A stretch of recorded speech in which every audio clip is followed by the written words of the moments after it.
ko kongol negge ko oggol mi watta ɗon mo fam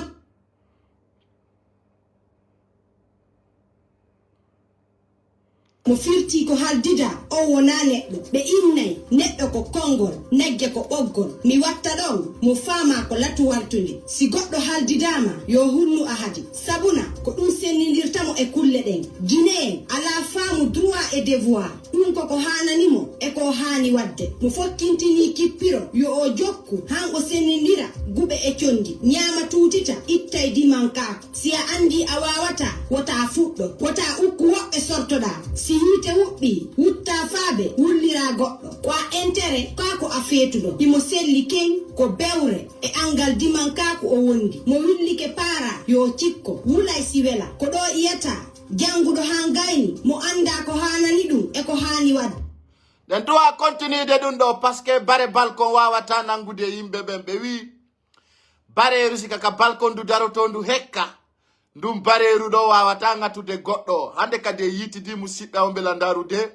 no andirɗon noon mo kala e kala mum e giɗo mum e jatigi mum hande kadi en yetidi ɗo harayno ɗon andi komi watta kon no wela buy no metta woɓɓe sabuna ɗon andi buy no faala wawde no wawɗen noon haray kadi wawata wawde no wawɗen noon par ce que ko ene wayi no wayi noon ay ko Allah waɗi en no waɗiri en noon haray ko atti kon tawalan salmina kala ndarowolan surtout wonɗo lan darude kala leydi ndi o darirtanmi e ɓuri mo wo ala sina siga mon haray ko andi tingolon taw ko atti kon ko sendutugol vidéo ji ɗin maximum possible kala ka wawɗo wonde e o sayi ɗo haray en toro jamma o sentugol vidéo ji ɗi moƴƴa moƴƴa ɗi nata e plateforme ji ɗin fof e surtout ber wawɓe ɓen ɓe wawata ɓen kadi kala tawɓe faalaka e ay enen en forçay o goɗɗo yiɗu e no woni yawɓe landi ko fiyannum pay ko saare no yiɗa minen na men ƴiƴam palla minen wona men yimɓe ha yimɓe ara famine donc woɓɓe no landi pourquoi tu es populaire pourquoi tu es suivi ah oui en wata fotude passion objectif ji men ɗi wona gotu enen en jokka goɗɗo ko gonga jokkuɗe kala wonanɗo gonga kan no wondi e men awande kadi e yewtay ha nafiki sintira en wowlay hande ha giɗoy kañum fof jento hande kadi noon mo tuɗali noppi o nanay ko woni arde ko ha enen en ceka mono faala weltano en mono faala monano en andi kombo mapi ko habbiɗo yo goɗɗo welto minen ko Allah taguɗo men on ko men faala yo weltano men si Allah weltanike men haray men sofintinaka e wuruɗo ko woni weltade ma ko woni wonade ay ko yimɓe ɓe wondete wona kulle ɗe jamma ko gonga welata ɓe hande kadi e yitidi tuta ñamita ko yimɓe bomɓe no yewtede e no gerdede kadi ay ɓe wi a memmina e ɓuuri ma tum ɓuuri ma ara a memmina e photo wa ma tum photo wa ma présento photo e photocopie ɗum ko gotum kono nanda ayɗa ko photo ɗa ko photocopie a famine se yada en famodira heɗo ɗen o sonnajo ɗo o e 1000 personnes on timmude gengen sar nden et puis seeden ɗo arana yen tonguidira emo kala no woodi ko habbi firti ko haldida o wona neɗɗo ɓe innay neɗɗo ko kongol negge ko ɓoggol mi bare ko sayre mo faama ko latu waltude si goɗɗo haldidama yo hunnu ahadi sabuna ko ɗum sennidirtamo e kulle ɗen guinéen ala faamu droit et devoir ɗum koko hananimo e ko hani wadde mo fokkintini kippiro yo o jokku han o sennidira guɓe condi ñaama tuutita ittay dimankako si a andi a wawata wota fuɗɗo wota ukku woɓɓe sortoɗa si yite wuɓɓi wutta faabe wullira goɗɗo ko a intérêt kako a feetuɗo imo selli ken ko bewre e angal dimankako o wondi mo willike para yo cikko wulay si wela ko ɗo iyata janguɗo han gayni mo anda ko hanani ɗum e ko hani wadde ɗum no yurmi landitagol ko hanani ɗum to ngaka fi kala justice leydi lagine ndi ko sengo ñawirta ko marɗo jawdi marɗo inde ma marɗo sabu tun mari gonga ko honto fokkitude woɓɓe ko balorde ka lattirawo ko ɗon yarata temedere fokkintine kippiro ɓe yaha han lutta goto honto ɓeya fo hiɓe muyta soketi loto yeeso lamɓe ɓe inna l'état est fort ko ɓa a anda si a voyagari hiɗa ndarude filmu iya nder ton no leyɗe luttuɗe ɗe woni gerdude no mi natini nemali komi natnani ɓuuri si a falaka nisude wota haldidu e woɓɓe gono ton ka sayi on fewdiɗo waɗa e kippiro mo waɗu kañum tun si boni ko an tun si moƴƴi ko on fof mo luppi ko aliyatima mo lumbi babiraɓɓen ɗuuɗay ko woni ɓe famali goɗɗo luttata gañagol tun nde wonde yo jama on jaɓu luppugol aduna ko waylul likulli mo firti ko haaldidi haray musidɓe an wonɓe landarude gonga ɓurataka goto feeta goto kadi excitaki mo kala no andi gonga kan haysi wowlata ay non hakkundeji men enen fere ngala woɓɓe no ƴetti en won koye soditaɓe soduɗo e woora no mari prix kelɗuɗo haray ka tigi tigi hande kadi en yitidi ko ma yewten jama on ko fewndi e saare nden kon no hollirɗen noon ka toɓɓere aranere bareeru si koye balkon du ne andu hekkay kono ndu gatata ɗon andi no woodi bareji haray hiɗi ka salon ɗi waloto e danɗe ɗi waloto e tapiji haray hande kadi yitidama mo kala e kala mum e giɗo mum ay no andirɗon noon saare Konakiri nden hawnike haray ka tigi tigi pan africain hewti e meɗen kaɓe andi tinni en kamɓe ga ɓe seedino e Mamadi Doumbouya ka ɓuuri yawde no andirɗon noon buyno landito ay si mi buyno jiña ukko e ko anda wowla faale mum e beleɗe mum yimɓe ɓe gacci jaɓude ɗum jama o yiɗa ala samakala jama o yiɗa ala birdi jama o yiɗa wowlugol goɗɗo wola hara nanotako goɗɗo andi taw ko woni blogueur ko waɗowo continuité jama on jento ma woɓɓe waɗa sabu ha yimɓe ɓen jento senditayɓe vidéo ji men e TikTok e Facebook e Instagram e Snapchat e kala ka wawɗo naɓɓude vidéo ji an Allah yoɗi hewtu wonɓe wadde fo no weltana moniɓe kay fo yo waalo maaya ay enen e wona ɗo fiyo goɗɗo welto ko fiyo gonga feeñu iɗen aldi fotti e yi ko feƴƴi kon hande Soudan fof no reeni koni kon feƴƴude nokkeli buy télé Liban ha naɓiri Israël e Palestine mo kala e kale mum e gere mum hande kadi gonga goto wonana goto ko gonga jokka moniɗo o maaya mo monaki o welto adna hewtimo kala weɓɓan hoore mum ay sa yi fof immoto yaha ka teela ko fiyo ñoane ko hawrata sina ɗum ɗo andi sa yaali ka teela so ñoyi ka faaɗi a yiltitoto ka teela so ñoyi ko janɗi a yiltitoto ka teela haray mo kala yo ndaaru yer mum ƴetta ɗum haray ka sare nden fewndi ɗo mo kala no kambande goɗɗo wola ko faala ko weli ɗum e ko wela ɗum ɓe wi fof no jokke sina fure si hewti ka berɗe jama o yiltoto ko yiɗuɗa on tigi o hay siko nene ma hay siko bemma hay siko nene goto ma ko ɗowtata goɗɗo ko awo watte ka leydi so wattama ka leydi ko wiɗɗamo a yiltoto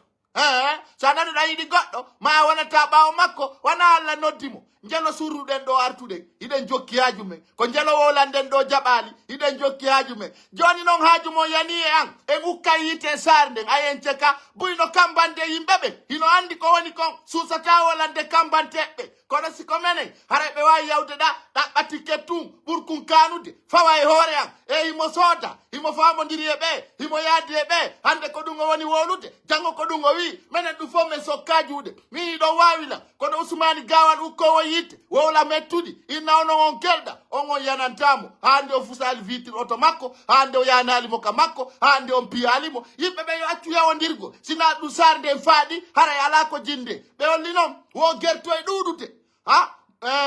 sulme faytata busal mum ka wo gerto ko ɗuuɗi woni ka ley jimbe woni ka nder suudu woni ka yaasi ɓe wi ko suudu faaɗi o gerto heɓay ko jooɗa awa ko andi gollon busal gerto e busal sulme ɗum i nanda sakko faytidire haray ko jama watta yila e konguɗi ɗin anda mo wowlana anda mo suto sendidira gonga e fenande haray laggine ɗen artude noon e nde toɓɓere taw andingol jama o he ndaru yeruma rondoɗa mono moni yo tippin tension mum o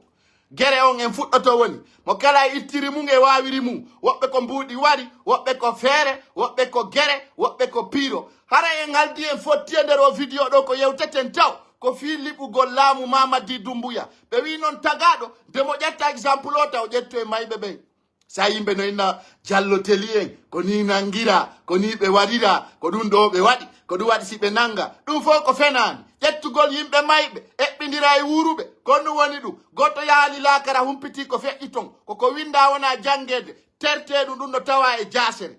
innugol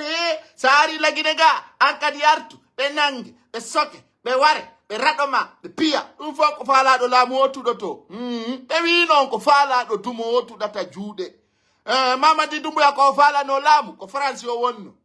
o piiri ton o naati arme ala ko gerani wari lagino waɗi coup d'état imo ka pale Mohamed V ko on falɗen liɓude on noon haala Italie o yiltitoɗen noon e toɓɓere men nde yewteten nden ɗo fiyo monotoɗo mono weltotoɗo o welto enen en sokkajude ko ɗum wi minen mbeɗe weltani Ousmani Sonko hay so welata men joni mo wela men minen mo wela men minen Ousmani Sonko no wela men par ce que tuma yewtuɗa fi makko jama o yiyay gonga ka Ousmani Sonko yimɓe ɓe wi mo huli reedu kono hulere reedu Ousmane Sonko no foti Allah mi hulu reedu ha mi wawa Ousmane Sonko si opposant suusi reedu ha foti wa Ousmane Sonko ala moto ɗum goɗɗo ala feere ala feccere feere Ousmane Sonko ko yeeso amen ɗo woni ko sinca o fuɗɗi o golli o ruki ñande go miɗo manditi amen waɗay débat minen min wolay fi kala laamotoɗo e follaɗo min ceka haray ko andingollo ñande gore sattuno ɗo ha Ousmane Sonko yay ka burure ka wiyete to Tamba takko Ziguinchor to o ƴawno e kilando o ƴawi e kilando lande yimɓe ɓe o ƴawi e kilandowal ɗon andi kilando ɗaɓɓugol ɓe soferɓe ɓe ala permis soferɓe ɓe ala carte grise soferɓe ɓe naatoɓe ka burure o yahi o dogiri ka o yahi o dogiri o yahi o dogi o yahi o naati ka burure e ka gese ɓe ñala ko jogaki woɓɓe yimo mari pinka woɓɓe yimo mari ɗum e ɗum ɓe nangoymo ton ɓe arimo ɓe callimo ɓe naadimo e auto ɓe addi Dakar ɗo bondira téléphone ji jaɓa ala ko wolaka o wi mukko haray en andinay jama o kala ɗaɓɓowo laamu fewno ɗo Afrique ɗo surtout Afrique de l'Ouest ɗo yontigi ƴetto exemple le laamiɓe ɓe nan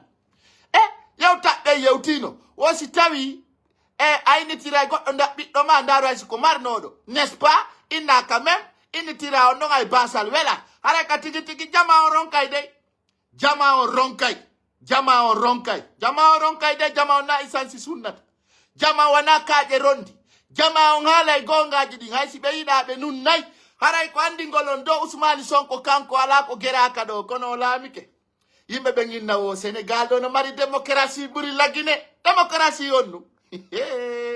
onon ɗo yurmi hakkunde Allah hiɗo yurmi démocratie on to watto démocratie woni ɗo a hoolay tumɓe nama sariyano ɗo kaarino ɗo ɗum no nantiri ni démocratie ala Afrique minen noon min tappi Bissau min tappi Gambie min tappi Sénégal min tappi Sierra Leone min tappi Liberia minen no woni ko goɗɗo sifanomen harana fi Afrique de l'Ouest ɗo koko feƴƴata Amérique walla France goɗɗo sifitantomen wona ko feƴƴata Liban ma Palestine ma Turquie ma Russie goɗɗo wolanta men fi muɗum jama yo ɓe ko gite mum ɗen jonto gonga kan mo inni yiɗa gonga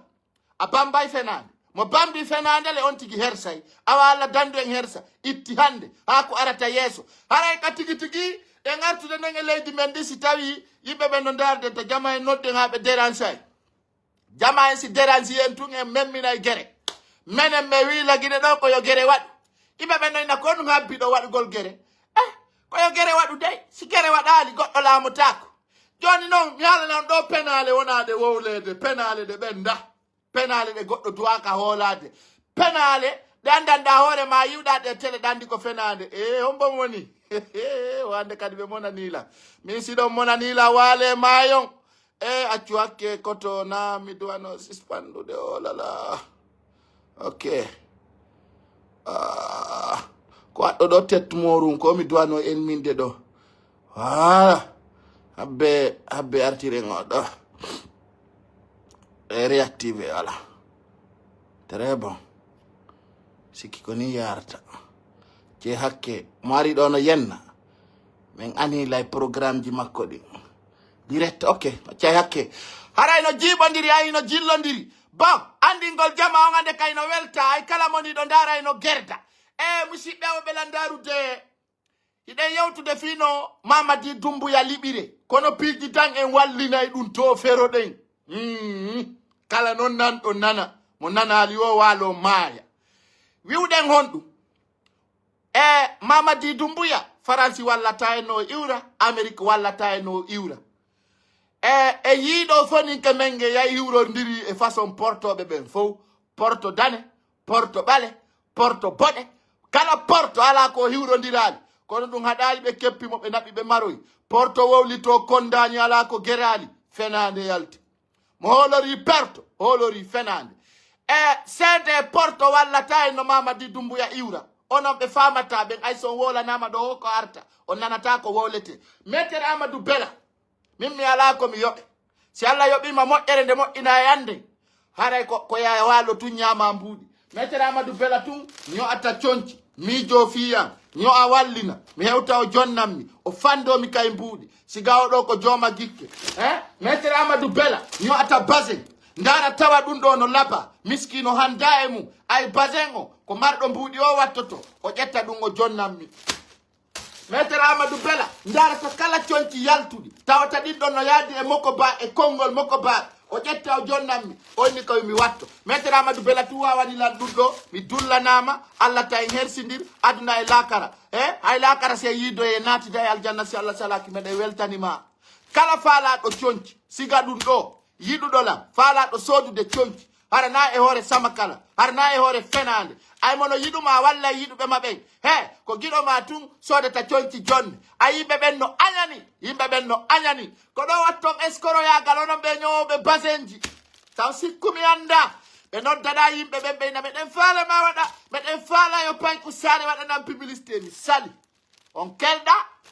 ñowe noon conci mon jon noon kala mo faala ɗo ɓeynawoɓe kerey page oyi koye mi partage amɓe mi sali pangala pas min mo yiɗanalam mi yiɗanamo mo wallatalam mi wallatamo mo anditantalam mi anditantamo ko aduna ni ko intérêt mo kala yo duufu sa jombi jiwo ko laba o son famodirta o yaay hara Maître Amadou Bella yo jama o ƴettu numéro makko on walla mo ha o yiya sodanon mo conci on ƴette numéro Maître Amadou Bella on harana yon tongu tertoɗon gañanendi e ɓangol jama on ko gasta konɗum woni ɗum yimɓe ɓen no añani kono ɗe gaɗodiri ay aduna o wela e woni so Allah jaɓi haray numéro Maître Amadou Bella on taw yejjutuno waɗugol plus 221 goy a yimɓe ɓen a wola emɓe winda de mono faala numéro Maître Amadou Bella on a waɗay plus 221 77 330 52 61 sa noddi ɗon a wi ko conci faalaɗa façon ji ɗi fof ɓe naɓani hara noon na noddugol ɓe tun ya meɗen faalama hiwrade Amadou Bella meɗen weltanima na ɗum fes ko siɗa faala conci modèle ji moko baaji nodda Maître Amadou Bella o numéro ɗon fillito feƴƴen ko fewndi kon ka plus 221 77 330 52 61 wala komi watti ɗo kon sino wele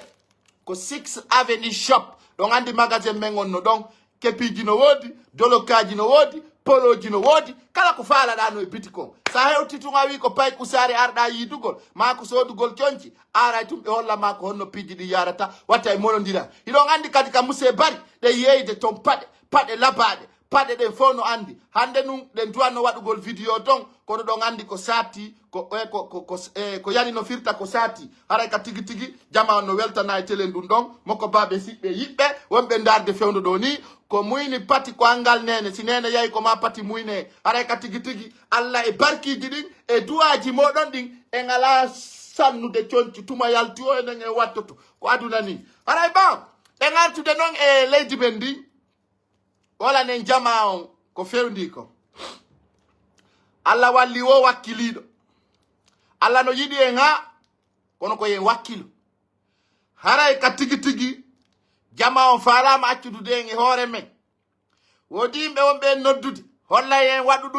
ɗum enen mo kala yo waɗan hoore mum kala ko tawi no moƴƴani ɗum ɓe wi ko bunɗo darante yiyay ɗo kan darana e hoore mum minen mbeɗen suti ko fewndi ko min feeta min feŋaki foññe min oto buɓɓaki min buɓɓaki oto haray leydi lagine ndi iɗen haldi le 31 décembre haray ko ma jama on yalta fota jama on noon ko yaltintaɓe wana de fi wallugol goɗɗo ko fi raɗagol ko wiyete kon dictature joni noon e nder on dictature ɗon guinéen ɓen no duwa sensibilisede kono hara noon na o siga sensibilisation wonɗo feƴƴude géré kori wulɗo reedu no darto lanɗo oye o géré kore e sikkuno yimɓe no toon jaa ko nanduɓe e kula tu woni toon ɓe suusa few géré kore ko ɓuri 156 personnes warama toon préfet o raɗaka sous préfet o raɗaka hay goto raɗaka géré kore hani kadi fulɓe no noddanmi ɗo noyinne mi waɗu justice fi géré kore mimiɗo wawi waɗande toon justice justice wonde mi wolata fi géré kore saria on ɗum woni ko wallina ko min mi wola fi géré kore fo sirien min haaju a ngaray ko feƴƴi géré kore o yaari ko brasa sa no heɓi kon fewn ɗo ni minen ko ɗin piiji men woni miijade wona fi justice onon jooɗe a ara ɗon moƴƴini saria ma ɗon mari justice mo wullito ɗon e mum ma ɗon mari ka yaw inno yo saria aduna Allah on wallu on ɗum ko fenande arten noon e mamati dumbuya e yaltinen ko yimɓe ɓe woni on kon fenande ayane hande kadi en ceka si jama on inni hulɓinira e Dumbuya Porto min pay kusare minni ko fenade ko min wowlina goɗɗo de haala jandi ɗo ɗiɗi bangaki e goɗɗo ɗi iwra e nokku ko min wowli si mi wowli ɗo fillitano kala mo faalaɗa ko ɗum waɗi e ñamana hay goto kala ko falɗen ko ɗum wowlte mi wi mo wi hulɓinira e Mamady Doumbouya Porto ɗum ko fenade Mamady Doumbouya ko Porto o jombi on no wiye Laurent Doumbouya baben on ko officier chef d'état major France on ɓengu makko yeteɗo Laurent Doumbouya on mo yiyoton ɗon Fanta B mi noddamo Fanta B ko officier gendarme français onon ha hande o yi français jo no pi neɗɗo mum ha hande o yi français jo no ari darti goɗɗo harana intérêt maɓɓe ɗum ko fenade ko ɗum yimɓe ɓe yo terto piiji ɗiɗi compargol Dadis Camara e Mamady Doumbouya ɓe yimɓe ɗiɗo ɗo c'est du passé et présent min ni on toujours taw ƴettu exemple e échec ƴette exemple e ko fewndi ko taw ƴettu ko feƴƴi 1900 waɗon ɗum 2024 ɗum fof ko piiji kiɗɗi wona non woni en jaɓata ɗen penale ɗo Mamady Doumbouya fiɓe andamo ɓen yahe taw andon ko wiyete comme parcours makko Mamady Doumbouya ko bandiru hulɓinindu bandiru ndu ɗuuɗa haala bandiru waɗoru bandiyagal hara ko feeling bandiru ndu andanɗa hoorema ɗen ƴaaki goɗɗo bandiru waɗay ndu bandiyagal jooɗo ka Palais Mohammed 5 inna si Allah jaɓi en soofinayi ayɓe ɓen en beppinayi ɗaɓɓoɓe laamu en soofinayi kala neɗɗo arɗo ɗo wi dérange e ko ɗum woni gonga ka ɗum noon a wolay ɗum tun gokkoye mono ma ɓe innama ɗa woni kanŋe ɓe ɗum na e kan ko gonga kan Mamady Doumbouya kanko pagay ala o wi Porto o hulata ɗum soyde o hulata Porto Mamady Doumbouya ko Porto ñoƴƴata ha siika fo no andi ɗum Fanta B no maranimo ɓiɓɓe njala anda wawi hulɓinirde o France honto Mamady Doumbouya iwi ari lagine hani hiɗen yeddodira hakkundeji men enen guinéenɓe ɓen landagol si tawi Mamady Doumbouya ko français yo ka ko guinéejo kono lagine fof janga andi anda landi landaki landi Mamady Doumbouya ko France iwri ka seede ɗum ko gonga ko légionnaire français mo marno hay so ala kaydi France joni kono o tappi France ha nafiki simtiri fof no andi ɗum ɗum kadi wowletake goɗɗo wolay ɗum tun yo no joni mo wadde ɗum ma mo wadde ɗum kono le ko gonga wawata fottinde jama o ko gonga wawata humputude jama o par ce que sa anda neɗɗo a teddintamo sa anda neɗɗo a wata wolde fi makko sa anda neɗɗo ko ma landoɗa kombo andimo partage vidéo au maximum possible sabuna sa nani pay ko sare ko jama o andi hakkille an ɗen andi miijo angon andi gongaji andi vérité o gasi ɗum ɗon kay si feƴƴi kanko Mamady Doumbouya son sikki kanko Mamady Doumbouya Amérique hulɓinaymo Amérique meeɗa pirande Afrique ɗo wona neɗan ko honto américain ɓe ƴetti laamu jonni africain jo fuɗɗori Sénégal naɓi Gambie naɓi Guinée Bissau naɓi Libéria naɓi Sierra Leone ha hande ko honto yiɗa américain jo no ari ƴetti laamu jonni africain jo sa meeɗi yiwde wiyami o pays ɗo jooɗe habboron Porto ko duwaɗen ko wadde enen tigi jooɗe nani jooɗe sikkon ko Faransi arata walla pullo en dow laamu tanke ɗo waɗi ɗum ko hakkille mon ko fenade yaltata fenade huɗande fenade nde dawata hirdata famine kala pullo fu to habbiɗo ko américain jo ƴettata laamu jonni ma français jo an ko waɗali kon depuis 1958 à nos jours an ko ɗum habbiɗa omo waɗantama ɗum fenande ala ka Porto jonnata goɗɗo laamu hay nokku ala welduɓe aduna ɗo sikka ɓuray Erdogan e Alpha Condé ka wondiranen gonga welduɓe fi laamu Afrique occidentaux ɓurata Erdogan e Alpha Condé kono hande Erdogan jonnali ordu yo kudeta waɗu lagine koma jama on fina faama anda gonga e fenade kanko Mamady Doumbouya ko américain ɓe ɓen formi mo na noon kanko ɗum kamɓe formi Assimi Goïta formi Ibrahima Traoré formi Tiani ɓe wiya on unité force spéciale donc sa inni américain jo ñaawa e Doumbouya hiɓe arde ɓe jasa kanŋe tonuji haray no yurmi donc onno mi faala on andinde enen faala ɗen laamu ko wiyete ko torunde Allah koye jama on duumo e mum duumagol e torunde Allah parce que ko ɗum ɗo woni ko duumagol e torunde Allah nde e ko ɗum ɗo wona ten ka duumotoɗen enen faalaɓe laamu parce que hande kadi ko ma yaltanen jama on ko porolol enen dayre en feppa enen fulɓe ɓen taw en feppa yimɓe si feppa ɓe wata famodirde woɓɓe no faala Dumbuya woɓɓe no faala Aliouba woɓɓe no faala selludale mo kala e mo faala yimɓe taw si ɓe woni e suudu woturu tawi goɗɗo no faala foññe oya no faala maaro oya no faala toori wureje sagginteɗen ɗuuɗay wureje sagginteɗen ɗuuɗay ayno mo sendira soɓe sama kala anday mo kala no wodi ko faala ka en wi taw mo kala ƴettu ko faala ko ndaren ko nafata en ko waɗen ɗum en ala jaɓude en wi mo kala ta ƴettu ko faala mo yew ndaren ko nafata en ko waɗen ɗum on ala jaɓude en wi fo e woni ɓaawo présidentiel luddalen ka woɓɓe mo sortike wi wonana min mi forçata goto e wonan kala ko faala mo kala no dariri tawiri wo kono piiji mum ɗi yarata kono min ko hakkunde e Allah on mi wolata donc rappelugol ɗo non allô Cela est direct, s'il vous plaît, en dérangeant, parce que ça ne sert à rien. Il faut que je vous dise la vérité. Je vous dis la vérité. Arrêtez, parce que on va t'interrompre. Demi la mari téléphone, j'ai quoi là, oui. Oui. N'a blogué un pote pachaunde. Moi, j'ai mes matériels. Tant qu'on note d'ailleurs interrompre, rien ne peut être interrompu parce que nous sommes bien préparés. Johnny, non, il y a un full bébé. Fala, le libre de Dumbuya. Fala, le libre de Dumbuya, itamu ilam. Enen ko holorɗen ko Allah jon non ko en toro Allah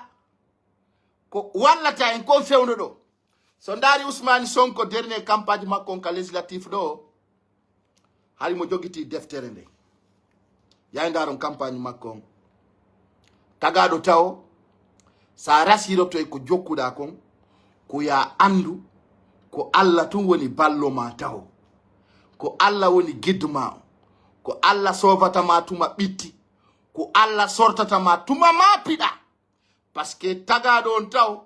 tanke o andali ko wiyete ko mana la ilaha illallah o wata wonde gomuɗo fulɓe buyno yaade ka juulirde juula kono ɗe gandi wana jikku julɗo ɓe jogiti ɓe wujjay ɓe fenay ɓe kansay ɓe violay si ɓe heeɓi ɓengu goɗɗo ɓe duɗɗay si ɓe yi jiwo goɗɗo ɓe duɗɗay ɓe ndaray kadi piiji buy ka téléji e ka téléphone ji fono andi se ƴetti kadi yimɓe ɓen ka diina men hiɗen andi ɓe ton kono ɓe kelɗa ɓe fenay ɓe ñamay ngenaari ɓe wolay ko nafe ko aransata ɓe kon fof no andi rewa ustasi ma kaari e kaari woɓɓe mon ko yeyoɓe ay baya fof no andi wiwɗen enen faalaɓe laamu ɓen en yiltitoto ka duɗal yiltitoɗen ka fina tawaji men yiltitoɗen ko wi kon pullo tanke en hendaki ɗum ɗon taw hara e laamu ngun hino sattani en so yi ceerno Mamadou en mooɓi jawle mooɓi dollar mooɓi euro mooɓi farangine yahi ha Madina ñannu yahi ala ko ɓe jindali e fuutar ni fiyoɓe jangade Fatiha e Yasin fof no andi ɗum ɗon ka mi jooɗi ɗo mi wi on ko janga kon jaabike un point seulement wiya amina tun ko feɗɗi kon sere kore feɗɗi si Allah torama Allah kan ron ka ko Allah mari kon no ɗuuɗi Allah no mari ko lellata kono noon toragol Allah yo Allah liɓu goɗɗo ɓantanmi e nanal goɗɗo no duwara noon toragol Allah yo Allah fallu goɗɗo Allah ɓantanmi min Allah jaɓata ɗum Allah ko anniyeji men ɗi reeni kanko taggi en suti ɓerɗe men ɗe sen immani kenen ɗo fop liɓugol Dumbuya o yanay na noon haalagoy ko vrai sur vrai sen immanike hande en fewti fondo woto programme men on ko liɓugol Dumbuya wallahi billahi tallahi o yanay ko garda o ko ayna o ko hooli hoore makko mo andi o yanay so yi Dumbuya wattike leppi ko fi o famodiri o wattike puuto ko fi o famodiri mi wi kadi famodirtake en tant que min mi famodiraka min si fulɓe ɓen fo wontiri sera min tumi woni mi gengay mo ayona c'est sûr de moi min si tawi fulɓe ɓen fop yayi tawti Dumbuya min mi tawtali mo mi gengay mo matin comme soir o tawa no gengi wallahi billahi tallahi ɗum miɗo holori ɗum wasi tawi mi maaya billahi min tum mi yonay Dumbuya vrai kono min kombago mi associata ɗum e goɗɗo min kombago mi kombata ha fo tawta min nami haala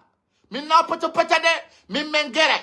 mi haalanno mo taw kanko dumbuya min mo min so ukki kela mi waddinira mo e lagine fap onon ɗon haɓɓiti faala ɗo ko yo yaw lagine onon taw ɗon faala dogude lagine ya sayi ko yinkoye weela koye yinkoye tampu koye yinkoye wattoto koye semisiji sekiɗi yimɓe ɓe ala kaliso noyna ɗo wiyengan guine yimɓe tampuɓe faalaɓe yaade nicaragua yimɓe faalaɓe ko ñaama kono goɗo ɗaɓɓanta on guine yimɓe ɓawluɓe hay wujji ɗon produit on sumay terte ɗum innugol wiyengan guine onon woɓɓe toon ɓen ga ɗon faala yaltude toon iɗon faala yaltude ka leydi toon ka on faala ka ɗon faala ha faɗɗa fewno ɗo ni sago mon ko yon heɓu tun ka wujjo mbuuɗi yaw nicaragua woɓɓe mon no faala yaade tunisie woɓɓe mon no faala yaade égypte woɓɓe mon no faala yaade algérie keɗɗo sikkude mi anda min ɗo min mi watta on sortande ka sori ɗon ɗo min ɗum naaju anno si mi woni ɗo si lan faala mi yama mi acca ɗon kono ko guine woni lan jentade min mi loppaka ko yimɓe wolta min ko ɗoyne to wiyan guine min mi ala parti politique goy min mi ala mouvement fewndo ɗo min si meɓɓi mouvement mi gengay CNT o billahi wallahi tallahi min ko enna en min natodira ha nafiji sintira min si meɓi doole seeɗani ko min e dansa kuruma taw gereta mi buyinamo ha o anda nafiji sintiri min na ko yimɓe wolata ɗo kaari ko bandi mi accaka e ɗum min ko Ousmane Sonko wigol assemblée on no détourni ɗo milliard ji fiyoɓe sokan ɗum no walla wa yaro ndiyam qu'est ce que onon ɗon andi la min ɓottere ɓen gikke e politique innugol o yiway min e Ousmane Gawal men keɓɓiɗo ka nafigi sintirno kala komi fawimo jama on no andi ko ɗum o wata yeddude min na poco pacca onon wata guere onon guere mon on fof ko sikkugol ko hande tu enen lannata few guere amen fuɗɗaki taw min hande mukkodirali goɗɗo ine alhamdulillahi rabbil alamin min o ngala on sino tagano o mayino min sen hukkodiri mi huwete ko boni wallahi min mi ala pitiye mi yangantoma vrai min na ko yimɓe wolata ɗo kaari maayi min tanke mi mayali haray mayaka min an tanke miɗo wuuri mayaka taw hay si taw fo walike mayi min simi maya lang andi la vie continue kono ngabbi yimɓe no gonta ɗo 300 personnes mayi géré coré he ɗum no yurmi justice ko fuɗɗo jalo wara woɓɓe ko kure waɗa panka hoore woɓɓe koyɗe hela woɓɓe defecta e marchade on ɗon kirɗi yalte ɗum onon tigi taw on daɗali ay laamu ngun waɗali ko faal ɗon ko jon taw konte wuruɓe ɓe c'est ça qui est plus important terto ɗon mayɓe ɓen kan en sendi programme passeport ji ɓe na gotum sa géré kore yinkoy no waɗa ɗo panel tiktok no inna fulɓe ɓe waɗi ga guere ɓe faala waddedirde fulɓe e géré kore ɗum fof ko fenade yo rew kulle jemma yalte ɗum ko beppale uɗade ye objectif CNRD on ko waddidirgol Fouta e géré kore yo ɓe waddidir natodir en vrai beppodire ha nafigi sintira onon kono ɗaɓɓoton jang onon ɗo yiɗi jang la ilaha illallahu mamadou rasulullah piɗo yurmanmi eyi ɓe toro jang wo yimɓe ɓen duwaka haɓude wo meɗen faalala pe on ɗum ɗaɓɓoton on ɗum faal ɗon tuma mayɗo wo men waɗana o reposant pe kala faalaɗo ɓuttu yon tigi yaltu e lagine sans nationalité wona israélien ma palestinien ma américain ma européen kala wiɗo ko guinéen yon tigi yaltu e wigol ɗo minen ko ɓuttu min faala meɗen faala ɓuttu meɗen faala ɓuttu kono on ɓuttu o laamaki babbi onon nini la sikkuɗan ɗo juuɗude toro allah yo Fouta Jalon e géré kore ukkodiri weccodiri ha hara e gouvernement o wata intervenude c'est ça qui est plus important ko ɗum cokoton ko ɗum yaa toon ukkidiron memminon hara nulla nanayno guerse waddidira communauté ji inna ɓe ni piire kaaƴe fere yimɓe piye albalawji waɗa ko ɗum communauté international darta pinka noon soode pinka noon jonne leñol kala e finkaari woɓɓe AK 44 woɓɓe bombe mo kala jonne ko faala ferodire ha ande joni noon kombo laamoto ko noon ɗon faala laamu ko justice faalɗo mo neɓay ɗon wallahi si ɗon iwa ɗon komi ɓin babban wonay ɗon ha aduna lanna on mema laamu pe no ɗaɓɓire laamu innugol ɗo haray menen de meɗen mari gikke basagare gikke ɗaɓɓere laamu ono yi ɗum ala ɗum ala few mi yewti noon konngol mi wi on leydi ndi hay kulle ɗen ka burure kala waw kun kokku ñamanay kuma ha onon noon ko jooɗagol wiya si sere kore fuuta haɓi ɗum aray moƴƴa hatta no moƴƴi kam moƴƴa hatta moƴƴa no moƴƴi ha man onon na ɗum faare ɗon onon kon ɗum faare ɗon hari ko yoɓe weldu yo sooso e fulɓe piiru manin ka e sooso piira waɗa leƴƴi beppodiri ha communauté kala e communauté mum o suba gonga feeñay kono en tant que miɗo nande koye haala mon ɗaatu koye ta piire nani ta wartidire oya wartidirte woni fewɗo ɗo woni ko waroyta onon ɗo wiide ta wartidire CNRD depuis laami ko jaloɓe wari ɗum o wolta ɗum andi onon toujours ko wolayɓe ko welata on kon tun ko ɓe yiɗɗon nande ɗum noon kelɗa ɗum ko fenade noon koyo wiuse ko andi ko ɗum waɗi si ɓe leader ɓe lagine systéme maɓɓe on welatanan ɓe ala point de départ ɓe ala point de fini ɗum no yurmi sina ɗum sinnama 31 décembre sinnama 31 décembre transition on lannay wana fi pewolete ma dialogue ma fiita yimɓe maayo koyon toro allah ko ɓuri kon géré koreyo wa ko ɗum woni politicien dalla paix minen ɗo ko watta hoore ko yore jannani meɗen yiɗi ɓutti on ha meɗen faala justice communautaire hay france justice ala o yaal fewɗo makko ɗon ala premier ministre ka on yaal ɗum ka on yaali ɗum hiɗon ɗaɓɓa tun gonga ka gonga ala terce ɗum few o wiwgol justice hay turkiɗo justice ala justice on wolanton fi justice tawa heɓal ko falda kon min ni on france ka on ɗon mantorde ɗon landeɓe ɗis ɓe mari premier ministre teɓe mari innon ɓe mari ay onon tigi ɗo reeni journal jiɗi hiɗo reeni télé jiɗi hiɗo reeni ɗo innugol minen ko justice ala kono ɗaɓɓi saria ma loi ma permis fof ko fenande kelɗa kala wonɗo jannude ɗum wiya fenayi nano woniri taw unu innugo yimɓe ɓe fenay goɗɗo walanima fenade ɗo andi ka fenade wiya fene nano woniri goɗɗo innama france yala démocratie on ɗum o yaali france fewɗo ni gouvernement ala onon tigi ɗo reyani hoore mon ɗum hiɗon faala sondude yimɓe fi saria oy fenade oy ko yandande hoore mon bon sukaɓe fulɓe ɓen mi faala taw yo gandu taw ko enen fewndi onen woni deuxiéme âge enen en duwaka négocier dumbuya sina intérêt ji men ɗin tappugol ka tabal o anda taw enen nde woni pere ɗum noon taw ɓiɗɗo pullo on taw so suusa o heɓay ko innete ko ñawdiga hara pettiɓe ferotoma korte natta wonde ɓe waɗugol ma attantaji ɓe taw poɗɗe maɓɓe ɗen fof majji ɗum ko marta sa nanu dumbuya menen men memminaki minen si men memminike men naadidira e ko ayni dumbuya ko hara kay no yalta 0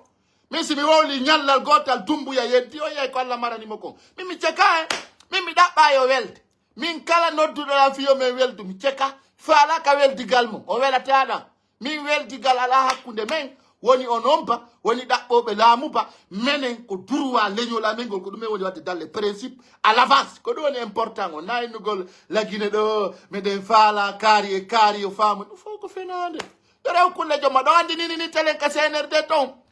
o yaali nini ɓe yaade ka kanji ɓe waɗa sensibilisation o yiiɗo commandant fake Abdoulaye Keita himo yayni ka bataillon militaire ji régional mo waɗa ton campagne aray président Mamadi Doumbouya e ministre de la défense makko on hino neli miga e mon yo waɗu ɗum ɗum fof ko fenande har ɗen tori allah yo lagine sattu e yettay allah wiyen alhamdoulillahi rabbil alamina e andi nden allah lagine satti si ɓuri ɗo minnoma hay guerto maye lemun ne mango acci heɓade marché on kan naafi ko satti kon ko sa yi taw ko sooda sa yimɓe ɓe noynude vive CNRD ko par ce que kamɓe tigi taw ɓe ala ka ɓe siŋi hay nokku andan ɗo hoore mum ala ka ɓatti ala ko ɓaari ko jokko Mamadi Doumbouya an tigi ɗo andani hoore ma ko wonɗa ko inde ɗo vive hay nokku humaki e leggal humaki e jandi humaki e haala humaki hay fus lagine si a yi Doumbouya no bunga ko angal vrai leader si litere ɓe no woduno fi Doumbouya woltanoke lagine un petit pays comme ça entere goto e sorti goto entere goto sorti goto yimɓe no sonja men ɗo fi kum pays sa yimɓe no inna général Doumbouya konto woni général kono jabani mo ɗum fof ayo non kon dolboji yimɓe fo yimɓe ɓe anda ko fewndi yimɓe yolomo yalamaɓe ɓi tawtinteɓe para no yurmi yaɗa pulu yetta kum bari ma diallo ma so neneɗa vive général ay ka ɓottere an anda ay fuy anka yolomo yalama susta ay ɓata posto a maya an e laamu hay préfet a wonta ma sous préfet parce que mi alani o ndeno famodiri e leydi o ko ukkoɓe yite ɓe famodirte na innoɓe yo ɓuttu waɗude so i bawri woni premier ministre aɗi fof añimo kanko ko haalaji bonɗi tu yugol transition on ko 56 ans Mamadi Doumbouya onon ɗon haɓɓiti on wolay ko moƴƴi jokke ɗum nani ay onon ɗon kelɗi onon na on yimɓe onon ko yimɓe yolomo yalamaɓe yimɓe fooɓe yimɓe négocioɓe onon taw on hersata ndaare Ammara Camara on na darde na ngari na fus Ammara Camara on ndaare laamiɗo on hakkude koye Allah onon hay on ndaaraymo ɗon ha tawon e hino intérêt laamide on on susta ñeɗɗide no ɗon hulɓini para hara noon a yeddugol mo susta kadi Ammara Camara 1m50 1m50 hay miijitiɗa diwayno Ammara Camara ko ni o fotata ni ay fi fam hande ko ina tan ɗo Mamadi Doumbouya wi ko refondation élection ala ko kadi fo o ka jokka ɗum nani ko ɓe woli kon ka ko ɗum ɓe wi ɗon ara ɗon fena ga ɗon inna meɗen yiidude portoɓe no Amérique ɗo meɗen yiidude portoɓe télé France ara fof ko penade rew kulle jemma penade uɗani fuu si ala nafa ala ko ɓaari on sikkude ko porto arta waɗa guere kamen fenade porto arata ton walla porto do wallali hoore mum kono wallata jooɗi wigol Ammara mais na hay ɗum ɗo fof metti ndaare o wiyeteɗo dansa kuruma ɗo sa ndaari tawa na darde na julɗo na holorɗo Allah ko vrai neɗɗo seytane hari ɓawoɗo seeɗa e nder taw lagine har yenen koye piirayɓe fiita lagine woni ko yitte comme pays laïque hande ɓe ka coociji no wawi bungude ko andir toon taw enen hiɗe yurmi mi Allah on hande taw ɓe ƴetta e rewɓe fulɓe ɓe yaltina ɓe diina ɓe naata ɓe ka coociru waɗiɗo yeeso men ɓuri laabi sappo ɓe yaltina fulɓe ɓen ka diina ɓe naata ɓe ka coociru ɗum ñiiɓi ɓe jonnete laamu nana yimɓe ɓe nena ɗo Doumbouya yurmetake Doumbouya ko criminel kombo woni Doumbouya taw kombo woni Doumbouya ko ɗum tan faala yum andu mi nana ɓe wiya Doumbouya respectali serment mum on o wino o respecta le 31 décembre o yahay o respectana ɗum on bo Doumbouya respecti ɗo ko sen ukki pagaye sar ndey station ji sunne camion je brile laawi baare hara natta yaltata hara on suma ɓe nana e sondo o Burkina Faso no faala e wallitade Mali Sénégal wi naɓa e renfort kono suma lagine andete konto fewta Doumbouya en tant que ɗum waɗali famodirtake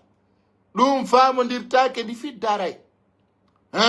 koyo nane ɗo attentat c'est-à-dire ñande nan ɗo ɓe wi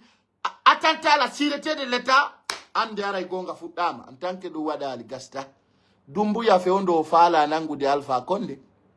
ko attentat sûreté on taw o nangi sûreté de l'état o tego susta ñeƴƴude tego susta inude be ma police c'est ça donc en tant que ɗum ɗo waɗaka sur de principe ɓe aray ɓe kinapa ɗo ñande goo bappa ma ko de ñande no yurmatami iɗiɗa yennude langoy wola ko boni kono mi hawjanama si Allah salaki ñande goo ɓe kinapa e bappa ma ɓe kinapa koto ma ay ko non mari jawdi min mi ala min hande ko won kiwgan kun tum mi mari ɗo ko mi wolori o ko Allah taguɗo lan on hay famille o miɗo wolani ɓe ta goto andintinnoy ande goto ta andintinnoy am few min mi sokka juuɗe weldigal en fait min hande mi ala ko bona en fait ko ɗum waɗi si min noon de o début min e CNRD ko min gaynito ko mi waɗata tel ministre maɓɓe on faami ɓe no inna on Mamadi Doumbouya ko patriote kono tami felon ay on nanta français si nanta ko porto wolata ara no yurmi kono woni patriote jota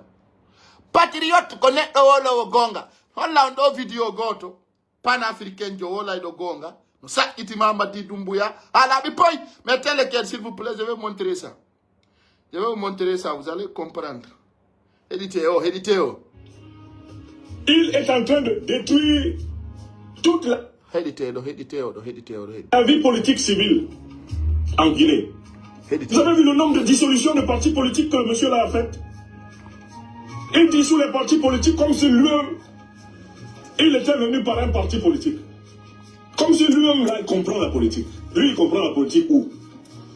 On doit poser cette question à Mamadi Doumbouya. Mon général, vous comprenez la politique où? Vous avez étudié la politique où? Un peuple politique comme le peuple guinéen, vous vous permettez de lui interdire d'avoir des activités politiques. Vous pouvez suspendre s'il y a une situation exceptionnelle. Au Mali, c'est parce qu'il y a le terrorisme. Vos parents vous ont épargné du terrorisme. Vous suspendez toutes les activités politiques. Vous dissolvez plus de 50 partis politiques. Pourquoi? C'est quoi ça? On est où là? Et l'Afrique, c'est-à-dire Afrique fop no genti porto ben no genti ko do woni yewtude on agine joni c'est Cameroun andi o yida gonga o bebe habbido yo wallu on ben wallata Afrique fo no jodi ha Doumbouya wi suspandi parti di politique din est-ce que go no suspenda modum est-ce que yi France no ina dum hana est-ce que yi Amerique no ya dum hana be andi neddo ko ma heba hakkille yaajude anda ko hundu woni gonga ko hundu woni fenande.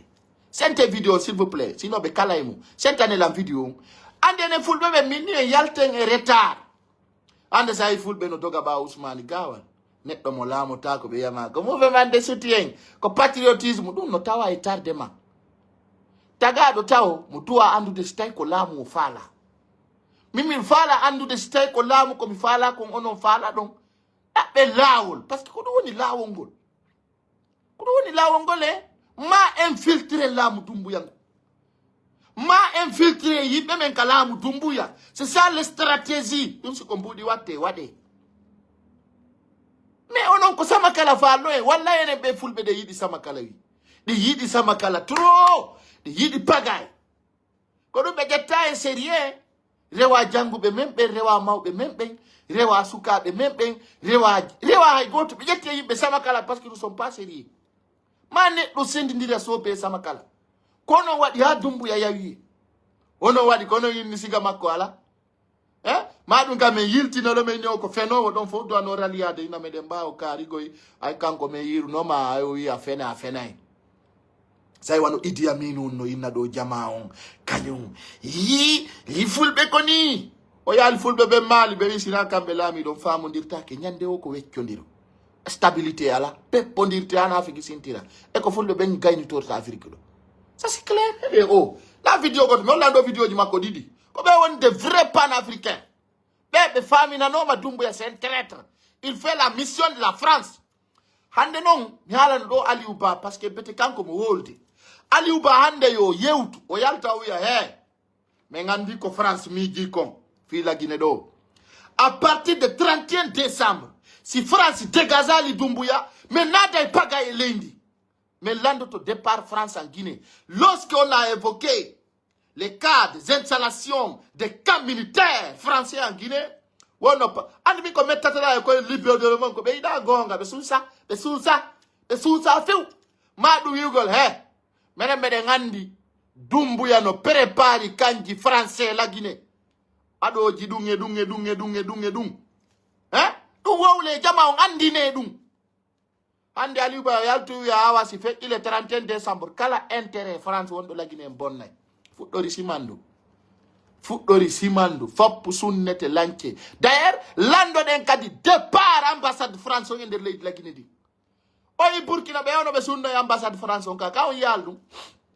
taw yali no yali parce que on yi don Afrique do me on susta gonga d'ailleurs ta ko ya go lando ina France on wonta ka le damendo taw sunna ambassade mabbe on beppina ambassadeur ko der to fap weccina sunna kaydi lancita be fo mabbe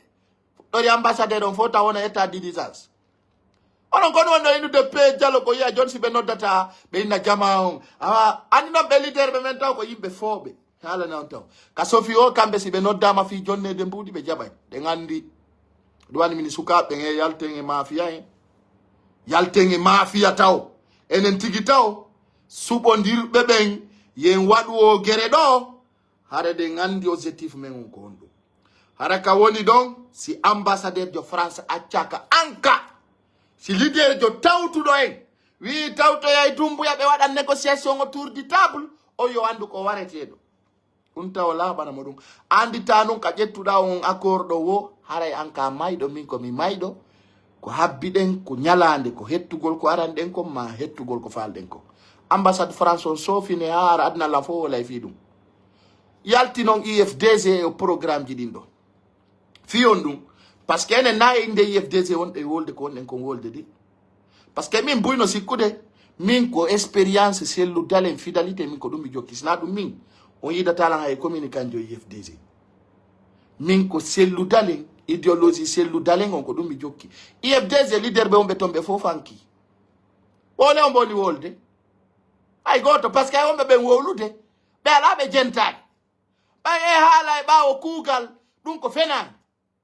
foti yara si IFDG wi jango Mamadi Dumbuya 31 décembre fekkata ko yo andu fekkata si fekki ambassade France o weccinte andi lando c'est-à-dire présidentiel dale na be bandi quoi be wata gertude Dumbuya sel dale na bandi koy Dumbuya non ko bandi doit ukondirde na innugol do ko fi parti politique ni on yaltina fi parti politique to waden ko yete ko gere Dumbuya kere ko PR di kalam dum o yande ko fe woni ko feddude endi leydi be duma be do bara hasad ka ko on o dogina dum enen objectif men on ko libugol lamu Dumbuya ngu dogina mo lendi c'est ça ender mun kadi andi ten ko alla woni ballo men sidu wopi yejjite hala na du woni na ko miji don ko woni réalité lendi sina do ray bi dictateur jo ande présidentiel dale be yaltata be démenti sa Dumbuya kambe be abiti Dumbuya respecta ko wondiri Dumbuya no wondiri no jamfike Alpha Condé on goddo abaki yo wolu gonga aduna Dumbuya wala ta goddo gonga jamais plus jamais ko dunga pida inu gole Dumbuya respecte serment Alpha Condé ga respectal serment Alpha Condé hore mun hudino do respectal o yo wadata buri demanda so wadi yara ko ni o fewno Dumbuya calli mo do pottina awa do kadi ko jamma femme hunde wotere stratégie à partir de 31 décembre ay siri hande so yi suka jettu do siri on tawa biddo gorko ko yo wakkilo so yi suka jettu do siri atawa suka ko yo wakkilo suka be fulbe ben be do ma andude taw objectif on ko lancugol régime maninka wondo dongo siri ko suka photo o amme mini dum dans l'année 2011 beppondira pendant 17 ans no sofondirede bedo ko e wadu ko ete ko bra sugi na innugol ko Paul Mapierre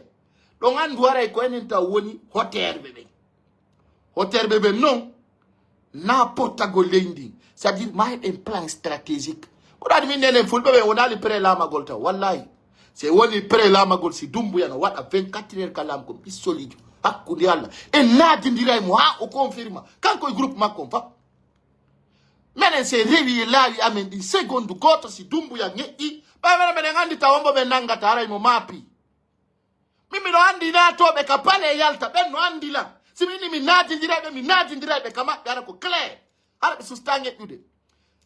no di pidi mi gardi ko fulbe fuuta wonbe Conakry wonbe yaatude Dumbuya yobi do gardi o Dumbuya yor attaque la benno sikkude mi acca na be dum mi accata simi do acca hakkunde Allah mi naadindiraybe benno kambe ti go be to video do be anda kadi yo be reteni hay si woni 10 ans mi naadindiraybe parce que mi accanta e goto mi haaju ngala Ousmane Gawal haaju ngala jokkube Ousmane Gawal haaju ngala en neddo mo ala ko ite kon vision objectif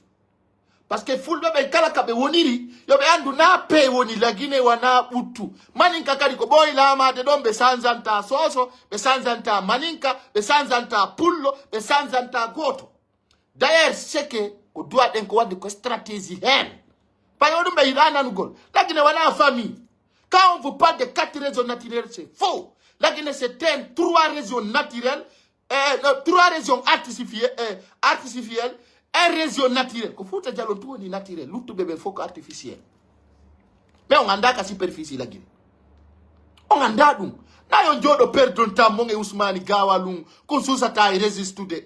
Ousmane Gawal na gorko Ousmane Gawal suko gorko nugo démissionnaro ina dumbu ya fenay kala pullo Fouta wondo bawa yo armen darto. C'est ça la stratégie de la politique.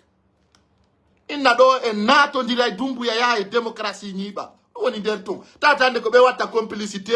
nangugol leader be endukugol yimbe do wadi yimbe ko tuma be yaybe endiki goddo wosi be nyama. C'est pas bon. Et les Guinéens, ils ont été contents déterminés comment nge soja endo parce qu'ande soya bibu marwan kina pama goto memminaki foni kemenge kina pama goto memminaki ande ko dumbe woni de suudu selu dale libama goto mem ono yimbe be memminorta yimbe be memminike aussi be bitan ko lamu falda wana négociation femme futur président on faut ko si tawi présidentiel dalen no mari on détermination mo woni o yewtude alla wadi en nani yewtere mabbe do e télé godda dañu lando vidéo mabbe kabe holli wosi 31 décembre fe'i kala rewre tengal dumbu yayi way kalamu ko din kongudi mi fala nande ala hoyda tu koyi ko dum mi fala nande si tawi 31 décembre fe'i kala ka ministre de Dumbo yako bebintedo dum note sukabe LT mbudi jonne ono nganda yo adna alla fow hay America do no wodi be yobata mbudi ya wara goddo ono nganda dum ala la fono andi dum sina ono sikude ara piwo mo ko do lutti minne wona e bandi yaltenge o baror goldina fenande ay do ngandi na on julbe terte dum ngalda nela don doguno ay be mum be yey fattoyi na fi dina won don pirude ko fi lamu dum on annata dum battinon dum ko bandi yagal woni lagine fenugol ukkindira kono stabilité migido simandu do don wola simandu ko projet mo on to andu don gere simandu hono andu do e gere simandu ay goddo joddi maada e plateau télé wi ya wolu fi simandu anda ko wola ay fus rien be jokkube dumbuya foza joddini be daño be sifano mo fi dumbuya be anda fu ko be wola imbe fobe don jabi do pay ko no dai now yon non ko do don andude on do anticiper parce que c'est l'udalen dubi din to wi ko gonga mais il y a l'expérience, il y a l'idée, il y a la détermination. Ande Mamadi Doumbouya bato ko andi si gamen no woda parce que kango Doumbouya mo andi ide gamen din ko mo fala capture mo kala poda da ko be fala na bebe yidondo fo na be woni leader be mumbe mais le temps viendra, vous allez comprendre. Doumbouya so siki wada bandi yagal o jodo jode edo dom film ka kafen na ka debi film ka kafen ala libori janda do na o Guinée be ala nene baba be foko Doumbouya onen mabbe be mabbe kanko yore on dungo tippe dum kanko ndure du makko nangal tampede awano arde katawata o force ko Doumbouya woni mantorde do en danni nay mi ala ni o force di o mo inidi me de ngandi kombo yombo wonton taw jutu kadi sippe men buyno do to haray ko rappelu golon taw e so yi pan africain on fami mi jo Doumbouya ngom fedo no men évoquer ko wiete ko radagol français der leydi la Guinée. Et l'Afrique se tait. Et le monde se tait. Mais qu'a-t-il fait pour mériter la complicité de tant de voix qui doivent le dénoncer, Mamadi Doumbouya? Gente, écoutez. Donc, c'est un coup d'État néocolonialiste et impérialiste. Écoutez. 2, c'est un anti-panafricaniste notoire, en réalité. D'accord? 3, Mamadi Doumbouya, c'est quelqu'un qui ne respecte pas son peuple, il est coupé de son peuple. Voilà. Il gouverne par la terre. Écoutez, Edona Guinéen béni. Elle faut que tu Mamadi Doumbouya ne respecte pas les Guinéens. Parce que objectif mako nate dingol Congol mako wanate dingol saria lendi godo inama do kanyo no abiyo Doumbouya jonno mo justice. Fini. Fami. Andon sitai do fala lamu la ngore wotongol. Mene no be wara mengoy. Menen be prépari war gol men be prépari nangu gol men be prépari wo yaggin gol men parce que men famini jama on ko Mamadi Doumbouya jokki ko famine ko famutum na ko goddo wolanta on do hala wida to koy wano inno goldo yimene meden tawti Ousmane Gawal ko fenande yolla on do yewtere ba Mamadou nanon feddina do yewtere ba Mamadou do nano nyande ko yewtuno na jokkugol pullo woni haaju ko jokkugol pullo gaynowo c'est ça l'objectif enen na en fulbe mbatotobe enen na en fulbe inobe karino enen na waccaybe yimbe na nyama kalabe ko nyama kala waccata goddo fiyo nyamu ko do arsi min Ousmane Gawal c'est neke zéro ko kolenke jon ko nyo pade simple o fait ataka on do parce qu'il neke vorien sous stade d'artade Dumbuya iler goto nyande kala Ousmane Gawal woli Dumbuya ko boni be wada e kural e makko hara o wi tun Dumbuya hana wonde do be buina e mo kural wala ko hunduko kono mo mari hunduko yawa gol do fulbe be ngayene toujours nous sommes des faibles sa yin ko no jodo télé France do wala no on fait ya donc on fotu donc toujours fulbe be ko mone fulbe tu wonta ha hande yaldo pullo darti do maninkajo jabi lamo e jungo makko ha hande sta on pullo no wodi o mayino ala toujours fulbe ben ko fulbe be tola tan jaggo la fenande holla kanyunno mari bernde mano jangi fulbe ben to ngollo tonno jamais plus jamais daya pullo futa no polo dira do e maninkajo fi poste ministériel yata si be yayi to ngare ko excellent e yida directeur no yidimmi e balde do pullu nafigungo nodduno lando fi Moussa Moïse minne yayi lando da Moussa Moïse kombo woni min o wolane Moussa Moïse mi ando no mari ko journal sar ko yobante do passi ngon on si dari ke da mi dari ke simi woli o jabotako mi no da taw excellence mi no wodi lami be mi teddina si be yi labbe andi ko mi woni lando mabbe harambe fondu tu be dari lam mi dari be andi ko kambe jiccanto la mi jiccanta ko à la connaissance des causes si men fondi be andi ko be hefebe ko mi woni juldo yeso mabbe amin ko non habbiti ko madoga bawo ministre ngola fenande foko fenande sa yi do don doga ye mi ya do pulegono wiya amara camara no yidi men ono amara camara yidirta on hondu kono wada no amara camara ko yidira on hondu amara camara mari ko yidira on onon ko hombe ko mo yidi men teddini men ki kalaje fenoje si don teddina o yi ala jalsana ko alsayni ala jalsayni dalaba si don teddina o yi dum stay pullo fuda no teddina on fo yi ko ala jalsayni dalaba wada kon ka pale ka tay don teddina do ngandi dum min nami wolanta on onon digi don andani hore mo stay don teddi son tedda yimbe fobe do yi do dabba tobbe yi laamu dartitake ko laamu wi don be do non ko bandini wana laamu de be ko bandi yagal fala en salude e be fala ka yongukude dum yimbe fenobe jokke dum jokkon da be wada fondation be jokkina yore mom andi teno min ko mi wolanta tun CNRD buttata do tanke pullo la maki min na do famondirta e fulbe luttu be kono min en famondirta si len famodira ko bim babba son wadari ko mi wi kum en se ko ndira ya na afiki sintira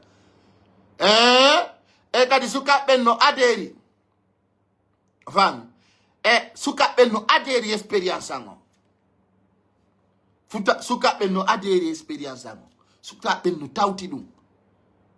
andi tenon ko sintere awada didere ni rêve mongo ko kinapu golla simi ko do si ko mi on dajira lambul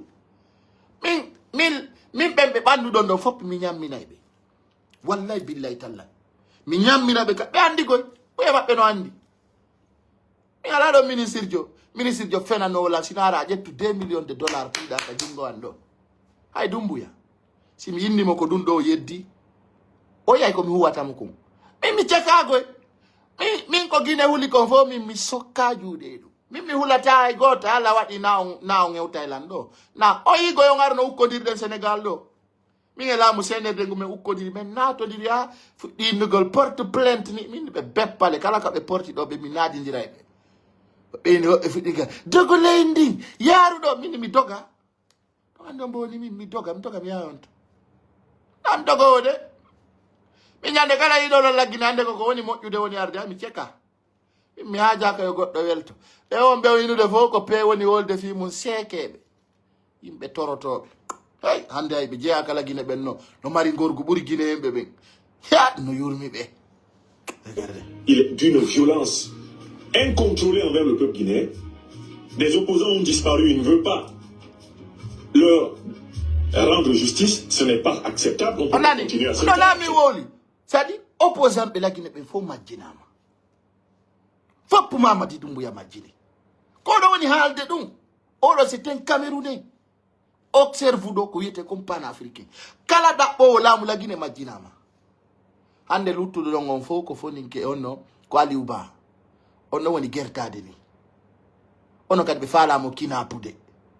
D'appo be lambe faut Doumbouya majini be. Opposition ala. Porto ben haju mabbe ala ka gere ala. O andi porto kombo tawta ko memmino o gere be ara be ya pinkaje mabbe den, be ya otoje mabbe den, be nyawlina impact ji wada. Fo yi ko woni ko fe'ude siri fewndo. Siri yo yi ko fe'ito ko ga, si pullo la moto ko non. Kono nana do ko ni na ko menen fulbe be dingirayi den, enen fulbe be mamung, enen fulbe be pita lappe, embere mali be pale. C'est kayen hanan tondire. Pire ha bu inen assemblée o. Chondire hanan tondire. Sino wopi be pina be ya ba be fetja. Ara be darata. Dare tungo fetti konsere kore. Ko gerto daro tu mai. Ay ata la mu no wala fi du ngata be continue activité di mabbe. S'en fout. Na chuma eno. Justice. La Guinée wa Siri. Ça la vision. Alors que vous dire vrai. La Guinée wa Siri nyande go tonen drapeau. Wienga wa ino en te Siri photo Doumbouya. Ni Cheikh Kitama. Ine yo. Ande ino full bebeng. Kono si dum wopi. Igel de ere den. No mi Doumbouya no mi full bede. Na fenande no. Premier conseiller makoko Thierno Mamadou Ba. Premier ministre makoko Baouri. Ministre de la sécurité Bassirou Diallo. Aminata Noton, ministre de la Santé. Oh, adi buris full be sappo, poste stratégique. Ono bengo no nafi. Nafa fus parce que ala bernde. Doumbouya wa buri dungo. Doumbouya kanko tout la mi do transition. O buri wadde full be administration. Kanko tout wadde. Se beno dilan ko dumbe wola se do. Me wadi do kari me wadi kono foko nafi giagal ule nara. Abe fulbe ya obeto foko fulbe anya abe fulbe be so sta minade. Ya do ka di opposant ngoy gono wola TikTok. Ya opposant ngoy foi dans la Guinée. Opposant TikTok. Et bon, on m'a invité dans un plateau, je parle de projet. Na TikTok da otolamu. Sumani Sonko si yadi no mo wolugol. Kanko arata hubbina caméra ji wade. Panel ji joddine. Oya voilà. Comme Ousmane Sonko, président passé fond, futur président République Sénégal. Harata fowel tino ke kajodi ton.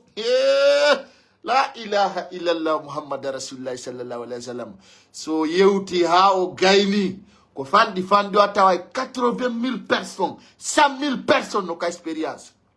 On suma mo kala jetta ko fala ko kupa. Kono politicien jo yao TikTok. Hare la Guinée do. Iko ni ko inugol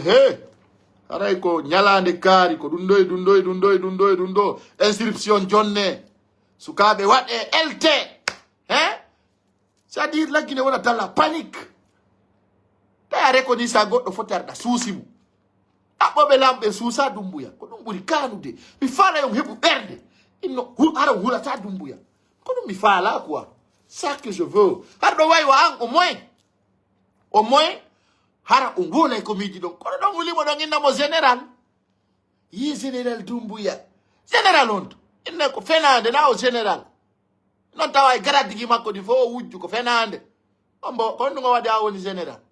ka goddo garadi mo dum par amour ma par crack inna mo dum fo ko fenande ko garatu da do hore ma fo ko weccale o anda o posanjo do ko fetudo ni on suma non benabe kinape la Guinée ko dum Aliouba wadi do anticipation fotudo ande Aliouba do be memina pagaye sare Conakry. C'est très important, très important. Et puis na Aliouba te jabu ne ugol ka opposition parce que une fois qu'il y a ne ka opposition tu nga heba piji feloreji piji noji ko dum do ma naya jabu nebugo c'est-à-dire ko yawa Ousmane Sonko jabali 10 ans on faut me préparer de mais fewndo yaltuno ko élection goto participer deuxième on renverser ta goto jabu nebugo le nokku ko do ya ay benguma sa hendiki ko ya wadu henya iwa dum ay anda si wabu tutawata ma dum ma maide ma fatunde on tiki si hendiki ko wadu henya seda jama o go dumbu ya kanko e boyela tungo wadi henya onangi Alpha Condé donc haray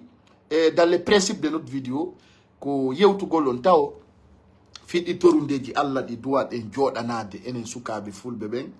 ɗe gandi noon mawɓe go tawta e yiɗo sadakaji buy waɗama fi no Dumbuya waɗira nambaraji e yi nokkeli buy ɓurana jangama fi no Dumbuya wo wonira fo e yii kono si Allah jaɓi en yonayɓe ɗum ɗon tun marɗen ko foɗenɓe harayta ɓe sikku lanni ma ɓe kañike fenerde déjà taw ko loɓuɓe ay ko bandiyagal ɓe hikkini yeeso e ɓe miiji piiji buy waɗugol ko bone ko ɓuri bonde démocratie leydi ndin no jiiɓodiri ay démocratie taw meeɗa wonde Laguiné donc Laguiné c'est un pays colonie par des expériences étrangères acte 1 en toro ɗaɓɓoɓe laamuɓe menasugol France nder leydi Laguiné ɗi do toro ɗum noon fi hon ɗum e kaɓe waɗi on idée ɗon wo raɗagol France taw haray koyeɓe andu stabilité Afrique de l'Ouest ko wiyete comme pan africaine tawta e leadership maɓɓe on sinama hande taw meɗen tori kala France ko woni Laguiné ko yo raɗe ɗum c'est très important ɗum ɗon si waɗi tun Burkina Faso waray no yeƴƴitoto Laguiné Mali yeƴƴitoto Niger yeƴƴitoto hande ko ɓuri ko mettude ko yiwugol leader ɓe men ɓe no sikkude ko France wallitotoɓe France wallitotako en ko ye raɗo taw France ɓe ménage ɓe nawo kamɓe fu ɓe bonnaka leydi to wiyen ko fenade fewno waɗi simi yiltitoto ɗo jonna kadi exemple ji ɗin e président Ousmane Sonko ay o yalti taw ka prison o wi taw min ndi leydi ɗo he mi changeay CFA ɗum ko intérêt France wonɗo fappu mi boyinayi min simi laamike ɗo CFA yanayi CFA gollirtake ɗo Sénégal heɓay France sénégalais on tawi on suma tawi ƴiƴanɗan tiwri par ce que jama no reeni Ousmane Sonko hande so o noddi ɗo yimɓe woɓɓe yoɓay o noddi arena ɗo arenade jamñajo ɗo tawi goto kala yoɓay 1000 francs naata ha ay nawnuɓe adda e pousse je hakkude Allah d'ailleurs kala pullo fuuta laamotoɗo Laguiné ko yo ɓottutu français taw ya min mi faalaka hay jogiiɗo nationalité français andinaɓe kadi si tawi France naatay ka leydi ma ɓe ƴettay visa c'est à dire menaça programme ji France ɗin ha ɓeyna opposant jo ɗo ko feetuɗo ni hara tuma yeƴƴitiɗa France 24 to ko fima wolte ɗum na goɗɗo waɗantama promotion ɗum ko promotion ma gratuit ye fewndo opposition on ɗo a nanay no ɓe wola ye Ousmane Sonko ille niile ɗum kadi haɗaɗa préparé payle en cas sa maayi ko payle ɗum kadi ɓe waɗeteɓe ɗum ɓen ko noddeteɓe ɗa wondine sallige fawe jungo yore deftere kala jamfiɗo yo Allah waɗe ɗum ɗo accon fo jungo Allah wondire ni jam fotako par ce que tagaɗo taw so o piray o pirannayi volonté ta waɗu ka yiɗa mimi force ta waɗu goɗɗo yo waɗu ko yiɗa si tawi komi woni ko wolde ɗo welatama ɗa wawi yahude par ce que ko idéal et j'ai pris c'est à dire na négociation ala ko nek Dumbuya on lien wo négocianta Dumbuya ndare yimɓe ɓen no welti hande ko feƴƴi kon siri ndare taw on pay kundon ay o nani lanɗo on ay o nani lanɗo on ittama o yahi o sujji ka leydi sujudu direct o weltani Allah o wi Allah mi weltanike ma andi mi faala e wonu julɓe ƴetten fina tawaji bindi babiraɓe men très important batotoɓe wonɓe ka laamu ɓe batano gonga anda neneɗo ɓenna si ɓe kinapi goɗɗo ɓe kinapu goɗɗo enen e wata kinapude goɗɗo par ce que na en bandi andi si tawno noon ko bandi wonno opposition o Laguiné si ɓe kinapino ɗo Habibou Marwan ɓiɗɗo bawuri kinapama ɗa haray no lanni en mbi partout on si tawi dungala wadde ina gari rieni nan tan fawore mon problème nan alla no kamba ma abbi ma lakara be wala ma ton fi hawiya wala ma fi sagara wala ma fi jahannama wala ma fi hutama anganda fi dum lefte ala adna do ski anani fi din gitel dim yewtuma do fi mo yayi lando da jango be ngina be landima ko yete ko hawiya ma hutama ma sagara hara na fi jahannama taw do ada andi neddo taw foti ndeda pira na hunde wara da andi ko hundo ni principe ma mi yai do buino no de la ngina no wajade la hara fu be anda superficie la gine be anda be anda fi la gine yata do jangudo no wajo fi reality lady la gine do em akkondiray peppondirte frère kadi o na yo fuddo kontu gol yimbe may be la gine do wartindira ka taw wartindirte vrai la gine do sofondirte si CNRD wi yawtinay ko be bido ko be yay ko kani min dal non ko ende hitande do de kono no be andi yo jama no preparade hande ta jetto hakkille men fay hunde wotere ado woni gere on ni ara no planifia fi le 31 décembre ko do wadi dumbu ya no nangude leader be da nanga be da kinapa be da waro ya be da pas de problème wala fi odo ni se de be mapi fi tasori o murtu odo. Qui vous a déjà donné la liste des gens qui sont morts pour que Doumbouya... Qui vous a déjà donné la liste des gens qui sont morts pour que Doumbouya s'asseye au pouvoir à Conakry? Qui vous a déjà donné la liste des gens qui sont morts? Que ce soit ceux des forces spéciales qu'il commandait. Écoutez, nani gonga, yabe gonga. Kudwadi si meno hapiti justice wada izere kore no yurumi. Justice alaka wada izere kore. Sabuna be Doumbouya wari ben soit ko force spécialement garde présidentielle tawano ben ka Alpha Condé est-ce que andi Guinée njono andi ko njelo warado ala ko do atama sifanade dum ko tagado futne dalando hunde warada andi principe hunde de har andi de quoi tu parles yi minimi de landi andude on nani ko on landi to ko njelo may le 5 septembre andi anango no wola ske do ngandi dum on anda kono woni anda Doumbouya goy andi nyande mi halna on fi Doumbouya wi on no ko ni mi do andi ko mi andi ko ala regardez. Qui vous a déjà donné la liste des gens qui sont morts pour que Doumbouya s'asseye au pouvoir à Conakry? Tapoté. Qui vous a déjà donné la liste des gens qui sont morts? Que ce soit ceux des forces spéciales qu'il commandait, ou ceux de l'armée guinéenne qui ont tenté de défendre le pouvoir d'Alpha Condé. Est-ce que vous savez qu'en fait, il y a eu un immense carnage au sein de l'armée guinéenne? Au moment où on juge le massacre de 2009 sous le régime de Moussa Dadis Camara, est-ce que vous savez que cette armée guinéenne s'est adonnée à l'occasion de ce coup d'État à un exercice de meurtre entre frères? Un exercice inégalé dans aucun coup d'État en Afrique de l'Ouest depuis le début, précisément, du 21e siècle. Est-ce que vous savez ça? Le coup d'État guinéen a fait couler énormément de sang. Le général Doumbouya qui est là, il a le sang de ses frères d'armes, ceux des troupes qu'il commandait, et ceux des troupes qui ont tenté de défendre le régime d'Alpha Condé, abondamment sur les mains. Et cela est une donnée extrêmement importante pour comprendre la situation de la Guinée. Bon, la Guinée, c'est un pays braqué. Voilà, très important. Guinée... Très important. La Guinée, c'est un pays braqué par un bandit qui s'appelle Mamadi Doumbouya. On a aussi quand on est Thaïlande, Djongo, la paix, Poutou. Fernande, yaltedum. C'est des vidéos au maximum possible, s'il vous plaît. Hetta tala mou Djongo, parce que n'a pas de réalité. Ande on a bambande Alpha Condé Fofankino. Qui est là, c'est un peuple qui est braqué par quoi? Mais par la violence par laquelle Mamadi Doumbouya est arrivé au pouvoir. Et cette violence a été couverte par ses maîtres de l'OTAN. Ils n'en ont pas fait cas dans leurs journaux. En dehors de journalistes courageux comme Thomas Dietrich, qui a mené une belle enquête, que je vous invite à consulter. Je mettrai la vidéo de Dietrich en copie de cette conférence, parce que je suis le docteur des preuves. Quand je dis quelque chose, j'ai travaillé dessus.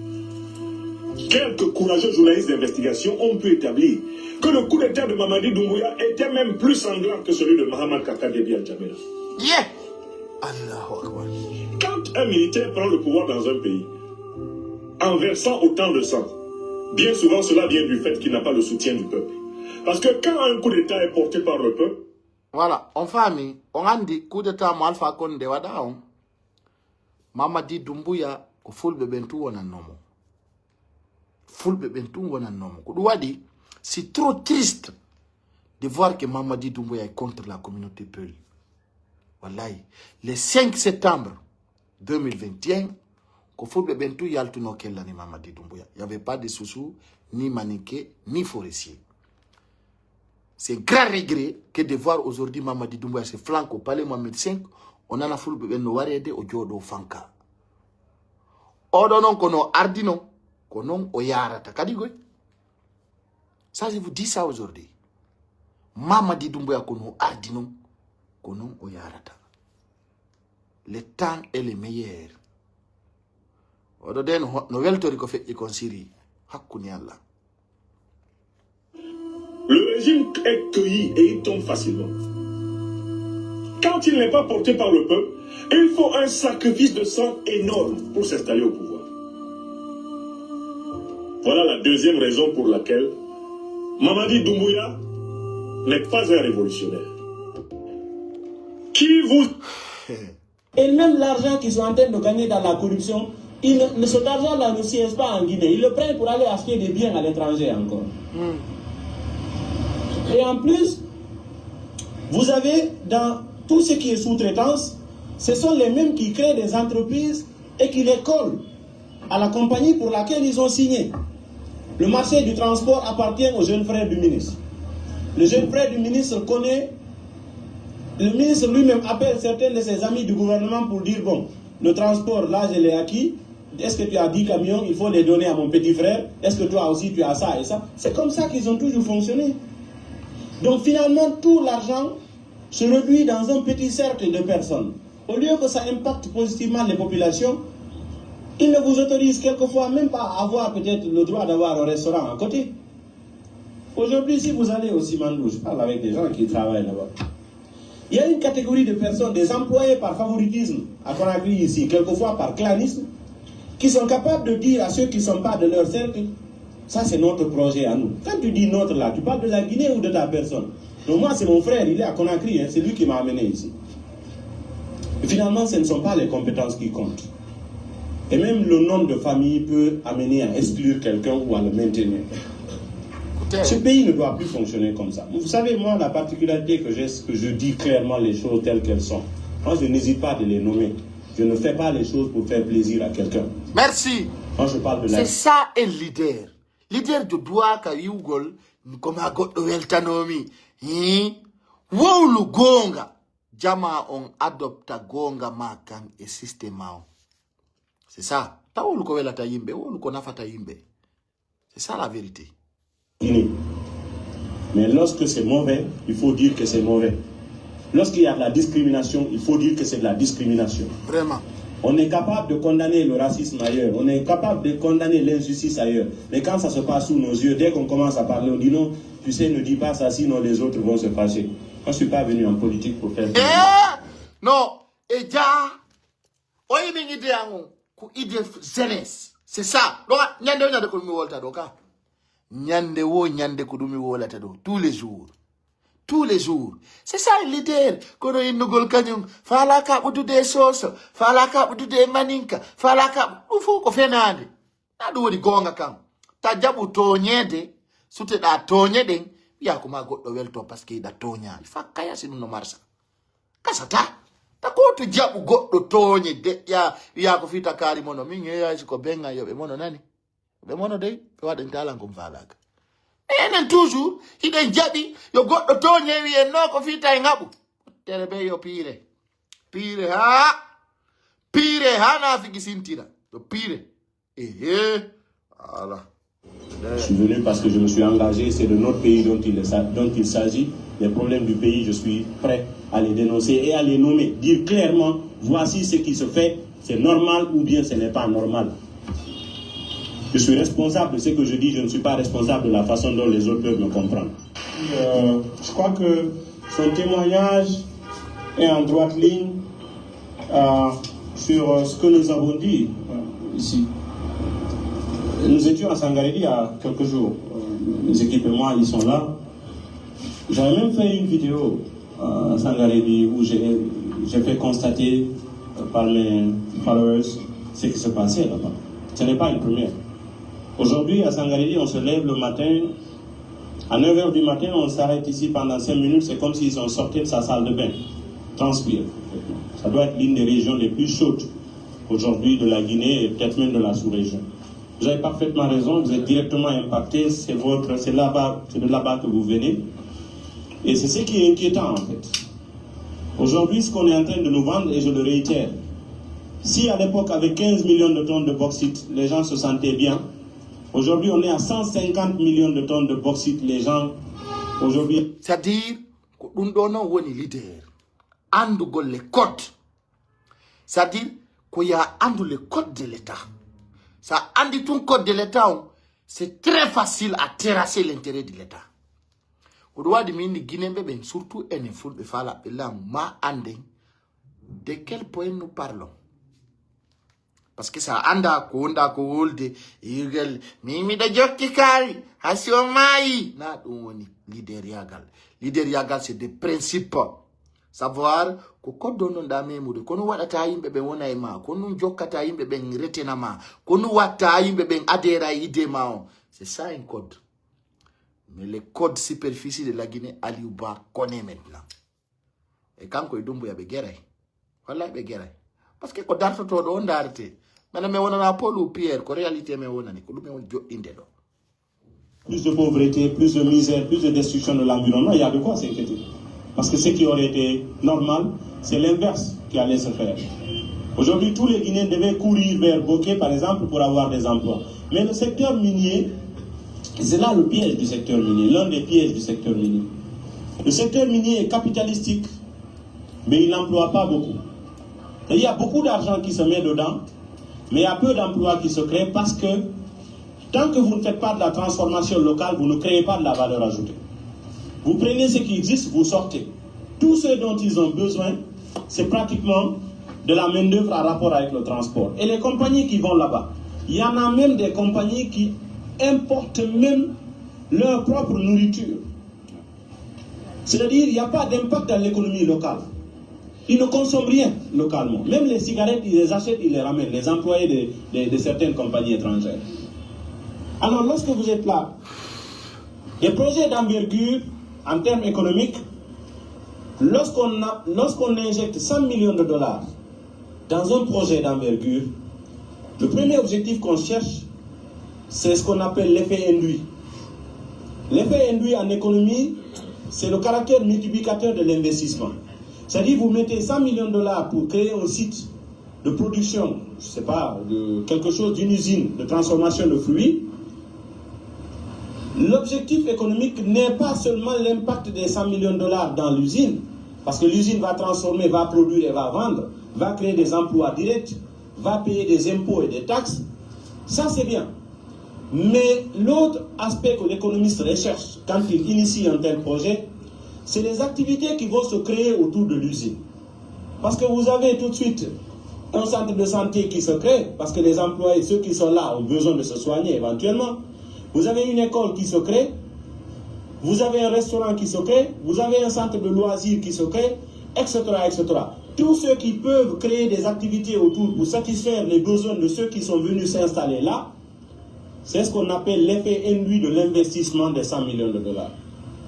Et cet effet induit va créer une multiplication de ce montant qui, évalué à terme, par exemple sur 10 ans, vous verrez que 100 millions de dollars est devenu 500 millions de dollars par le fait des activités qui ont été créées autour de du site. Mais c'est ce que nous ne faisons pas ici. Parce que quoi? Nous signons des conventions dans l'opacité. Celui qui signe prend tout de suite un pourcentage. Donc le ministre a déjà ce qu'il arrange, c'est fini. Et même l'argent qu'ils sont en train de gagner dans la corruption, cet argent-là ne siège pas en Guinée. Ils le prennent pour aller acheter des biens à l'étranger encore. Et en plus, vous avez dans tout ce qui est sous-traitance, ce sont les mêmes qui créent des entreprises et qui les collent à la compagnie pour laquelle ils ont signé. Le marché du transport appartient au jeune frère du ministre. Le jeune frère du ministre connaît, le ministre lui-même appelle certains de ses amis du gouvernement pour dire, bon, le transport, là, je l'ai acquis. Est-ce que tu as 10 camions, il faut les donner à mon petit frère? Est-ce que toi aussi, tu as ça et ça? C'est comme ça qu'ils ont toujours fonctionné. Donc finalement, tout l'argent se réduit dans un petit cercle de personnes. Au lieu que ça impacte positivement les populations, ils ne vous autorisent quelquefois même pas à avoir peut-être le droit d'avoir un restaurant à côté. Aujourd'hui, si vous allez au Simandou, je parle avec des gens qui travaillent là-bas. Il y a une catégorie de personnes, des employés par favoritisme, à Conakry ici, quelquefois par clanisme, qui sont capables de dire à ceux qui ne sont pas de leur cercle, ça c'est notre projet à nous. Quand tu dis notre là, tu parles de la Guinée ou de ta personne? Donc moi c'est mon frère, il est à Conakry, hein, c'est lui qui m'a amené ici. Et finalement, ce ne sont pas les compétences qui comptent. Et même le nom de famille peut amener à exclure quelqu'un ou à le maintenir. Ce pays ne doit plus fonctionner comme ça. Vous savez, moi, la particularité que j'ai, c'est que je dis clairement les choses telles qu'elles sont. Moi, je n'hésite pas de les nommer. Je ne fais pas les choses pour faire plaisir à quelqu'un. Moi, je parle de la Guinée. Mais lorsque c'est mauvais, il faut dire que c'est mauvais. Lorsqu'il y a de la discrimination, il faut dire que c'est de la discrimination. On est capable de condamner le racisme ailleurs, on est capable de condamner l'injustice ailleurs. Mais quand ça se passe sous nos yeux, dès qu'on commence à parler, on dit non, tu sais, ne dis pas ça, sinon les autres vont se fâcher. Moi, je ne suis pas venu en politique pour faire plaisir à quelqu'un.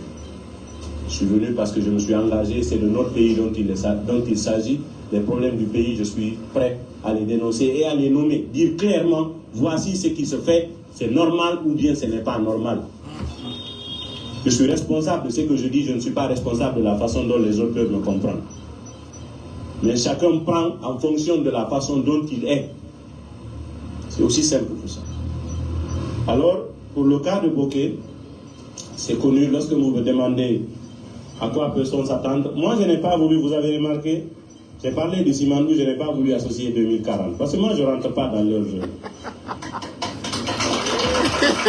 Cette histoire de 2040, 2050, 2040, la Guinée est un pays éternel.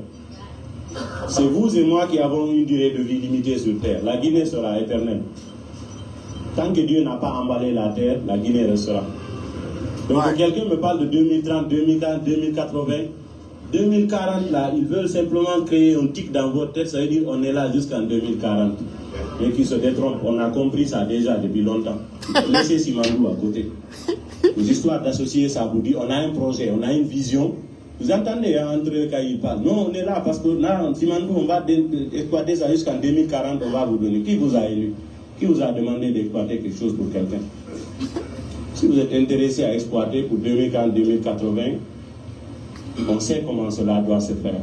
Donc moi, ces histoires de 2040, je ne rentre pas dedans. J'ai parlé du projet, j'ai parlé du site, j'ai parlé des anomalies, de ce qu'il y a comme insuffisance et tout ça, c'est ce qu'on va faire.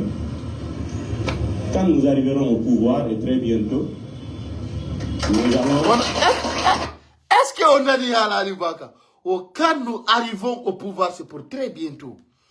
Val Andy, il n'est pas là. C'est-à-dire, on ne le reconnaît plus. Oh. C'est-à-dire, mission familiale, c'est très simple. Il faut assurer que là, nous faisons wana hala. Quand nous avons fait comment tu golf ici en 2040. Il n'y a pas de sens parce qu'il y a un anda si d'aouri do 2040. Faut parler à ton présent. Tu dois get to the example. Don't get to the prophète Mohammed sallallahu alayhi wa sallam. Paix à son âme. Hein? Franchement, tu get to example le prophète Mohammed sallallahu alayhi wa sallam. Ben donc, ben doguno ben ma yetondo on yeton exemple Thomas Sankara. Mais prenez que les gens prennent exemple sur vous. On aurait connu un actu donc à n'ado ko yimbe wola. Mais c'est bizarre quand même. C'est bizarre. Tertedum. tertier ding exemple ji faut qu'on bataille faut que fin dine hakille jamao ali uba o on ya be geray be geray kambe o. Nous allons définir nos priorités de développement dans un plan national de développement économique et social conformément à notre vision. Voilà, Ousmane Sonko stratégie politique jogino. Argol hala fenande lamungun onno woni droit ye opposant no mari droit wolgol ino gol dundo ko fenande ni wana no woniri ko droit opposant jo kedo sikkude Mamadi Doumbouya lutta e kinapu gol yimbe ben ma lutta e wargol yimbe ben non dum ata gasube c'est impossible. Quels que soient les sites miniers du pays, nous déciderons comment est-ce qu'il faut les intégrer et comment il faut travailler dessus. Mais le slogan de la manipulation, là, je vous dis clairement, leur histoire de 2040, c'est vide de contenu, c'est juste un slogan politique parce qu'ils veulent rester jusqu'en 2040 à travers un projet de confiscation du pouvoir. Ce n'est pas un secret. L'impact géopolitique. En fait, il ne faut pas voir directement comme si la Chine et la Guinée, enfin plutôt la Chine et les États-Unis, que c'est la Guinée qui représente l'enjeu principal de leur guerre. Ça n'a absolument rien à voir. C'est pas aussi qu'on considère notre pays comme étant aussi impactant à outrance. Seulement que c'est connu, au niveau du sommet, les puissances se bousculent. Il va de soi. Mais je pense que pour le cas de la Guinée, il faut qu'on refuse d'être dans un piège. Il faut qu'on se concentre sur le bon usage de nos ressources pour ne pas être mis dans un engrenage dans lequel nous n'avons rien à gagner à se tirer de gauche à droite. Nous avons la tradition de coopérer avec tous les pays qui ont voulu coopérer avec nous. Nous sommes autant à l'aise avec les Américains, avec les Chinois, avec les Français, avec les autres. La mentalité du Guinéen n'est pas de dire qu'on va prendre tel contre tel, ou bien on va prendre tel ou tel. Les Guinéens ne sont pas comme ça, nous ne sommes pas comme ça. Nous sommes capables de créer des liens d'amitié avec tous les pays du monde qui nous respectent, qui respectent ce que nous voulons pour notre pays et qui sont prêts à collaborer avec nous. Le modèle s'inscrit dans cette mentalité-là aussi. Donc, nous n'entrerons dans aucun conflit entre tel ou tel, ça ne nous intéresse pas d'aller dans ce sens. Nous avons suffisamment de problèmes dont on doit s'occuper pour penser qu'il faut s'occuper des problèmes des autres. Il faut que nous-mêmes, que nous soyons capables de nettoyer notre propre maison, de nourrir nos enfants, de les soigner, avant de penser qu'on va aller chez le voisin pour lui donner un coup de main. Nous aimons les voisins, nous aimons tout le monde, mais nous pensons qu'ensemble on peut aller, mais nous, il faut qu'on règle aussi nos problèmes internes. Et la question de la journaliste, si j'approuve Simandou, en fait, ce n'est pas une question d'approuver ou de ne pas approuver, je ne perçois pas cela comme ça. D'abord, en tant que citoyen du pays, j'ai le droit d'en parler. En tant que responsable politique ayant une vision pour la Guinée et aspirant à gouverner ce pays, j'ai le droit de m'intéresser de près aux détails, puisqu'il sera de ma responsabilité d'initier un programme de développement national que nous allons présenter aux Guinéens à l'occasion des élections et que nous allons exécuter une fois qu'ils vont nous élire. Donc, c'est dans ce sens que je perçois Simandou. Et encore une fois, je ne rentrerai pas dans 2040, mais les propositions que nous avons sont très claires. Aujourd'hui, le secteur minier, nous l'avons dit dans notre projet de société, dans nos visions, il ne faut pas se faire des illusions. Le secteur minier, à l'état actuel, ne peut pas développer la Guinée. Nous avons beaucoup de retard par rapport à ce que nous devrions faire pour faire du secteur minier un secteur porteur de croissance économique. Si vous voyez nos écoles, vous allez vous rendre compte que nous ne sommes pas préparés à l'exploitation de nos mines. Parce que l'exploitation des mines nécessite d'abord des ressources qualifiées. Les mines, on les a découvertes depuis très très longtemps, mais jusqu'à présent, nous n'avons pas eu un système de formation qui est orienté dans le sens de préparer une expertise locale dans le domaine minier. On aurait développé, et je l'ai dit dans mon premier livre, pour ceux qui ne l'ont pas lu, c'est intéressant encore de le lire parce que j'ai développé tout un aspect, tout un volet de ma vision sur la réforme du secteur minier. Il y a des exemples pratiques en Afrique, particulièrement dans les pays d'Afrique australe. On aurait pensé créer des juniors miniers ici qui n'allaient pas se contenter des sous-traitances, qui allaient plutôt concurrencer loyalement les entreprises afin qu'on puisse retenir ce qu'on aurait gagné dans le secteur minier ici, en Guinée. Mais vous prenez rien que le réseau bancaire, vous comprendrez que la plupart des banques qui s'impliquent à accompagner les compagnies minières en Guinée sont des banques étrangères, alors que les banques locales aussi devraient atteindre un certain niveau de participation, de financement dans ce secteur. Sans compter que nous n'avons aucune entreprise minière guinéenne typique qui puisse participer dans la recherche, non seulement pour ces licences, mais pour l'exploitation. Il y en a quelques-uns qui, par favoritisme, avaient obtenu des licences avec l'ancien régime et qui se servent de ces licences-là pour aller chercher des investisseurs à l'étranger, mais ça revient à la même chose, ce sont les entreprises étrangères. Ce n'est pas parce qu'on est hostile à ce qu'une entreprise étrangère arrive en Guinée, mais nous voulons que les entreprises guinéennes grandissent et qu'elles puissent participer à l'exploitation de nos propres ressources, parce que c'est à travers cela qu'on pourra faire de la retenue par rapport à tout ce qui va être fait comme investissement. Et l'autre proposition que nous avons, nous priorisons aujourd'hui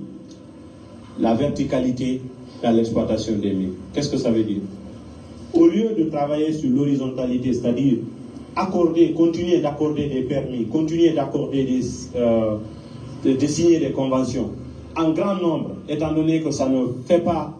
ça ne résout pas le problème, ça n'améliore pas les conditions de vie, ça ne réduit pas la pauvreté, il faut plutôt travailler sur la qualité de ce qu'on a déjà, à commencer par examiner en profondeur la politique minière du pays, essayer d'ajuster cela pour que ce qui existe puisse au moins être profitable avant de penser élargir. Donc c'est ce qu'on appelle cette vision de verticalité qui consiste à réformer le secteur minier pour que ce qui existe soit toiletté et qu'on puisse tirer profit de cela d'abord avant de penser faire une extension, parce que ces mines-là, ça appartient à la Guinée. Nos aînés ont travaillé dessus. Nous aussi, ça va être pour nos enfants, nos petits-enfants, etc., etc. Donc ça restera. Et je suis convaincu que le potentiel minier de la Guinée n'est pas totalement encore découvert, parce que ce pays a beaucoup de richesses dans son sol et dans son sous-sol. Et c'est à nous d'initier de bonnes pratiques et de bonnes politiques pour pouvoir les exploiter. Et même l'argent qu'ils sont en train de gagner dans la corruption. Bon, on a écouté Aliouba, notre militaire en attente, qui a donné un exemple très frappant, stratégique qui a déstabilisé le CNRD. Koudouadi, mi halna jama on tan focalise e kaji Ousmane Gawal wala jokka e bemo mi no yedo menen e fala Ousmane Gawal artu IFDG do fo ko halaji kiddi ala programme c'est quelque chose sans objectif fami yambe ben perdu programme mum e mum woddo piji buydi feƴƴinde kadi jango ɓurdi ɗi ɗo ko jamam ɓurata famude kadi salana no jaɓi ɗo gandi hande Paykoul Sarr c'est le seul blogueur guinéen waɗo vidéo 1 heure de temps 30 minutes 40 minutes ayara na jogagol yimɓe ɓen ko juuti fiyo luttuɓe kadi aɗa wawa darugol par ce que yimɓe ɓen ƴettay tanji mum ɗi dara ko ɗum waɗi si ɗen waɗi ɗum ɗo ko limiti harayla an salmina Fatoumata Keita n'est ce pas Abou Oumar Sow e kala dara ɓen e daroyaɓe inchallah objectif on ko goto on va dégager Mamadi Doumbouya au pouvoir e ɗimmel ngel kadi ko andintingolon e laamu to leydi kala ko kata kala ka fallira en liɓayɓe. Je vous promets que Dieu vous protège. Bye bye.